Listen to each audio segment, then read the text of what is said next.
পাখির কলতানে মুখর বাংলার সকাল। ভোরের প্রথম আলো ফুটতেই জেগে ওঠে বাংলার প্রকৃতি। পাখির মধুর কলতান আর স্নিগ্ধ পরিবেশে শুরু হয় এক নতুন দিনের গল্প।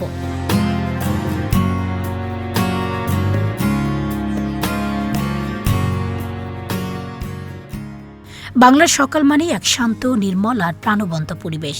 সূর্যের কোমল আলো যখন ধীরে ধীরে ছড়িয়ে পড়ে মাঠে ঘাটে, তখন গাছের ডালে ডালে শুরু হয় পাখিদের কোলাহল।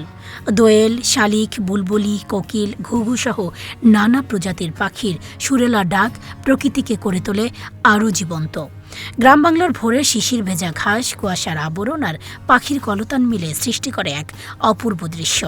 নদীর তীরে, বাগানে কিংবা সবুজ বনানীতে পাখিদের বিচরণ প্রকৃত প্রেমীদের মন ভরিয়ে দেয় আনন্দে। পাখিরা শুধু প্রকৃতির সৌন্দর্যই বাড়ায় না, পরিবেশের ভারসাম্য রক্ষায়ও গুরুত্বপূর্ণ ভূমিকা পালন করে। তাদের উপস্থিতি একটি সুস্থ সমৃদ্ধ পরিবেশের প্রতীক। তাই পাখির আবাসস্থল রক্ষা এবং পরিবেশ সংরক্ষণ আজ সময়ের অন্যতম দাবি।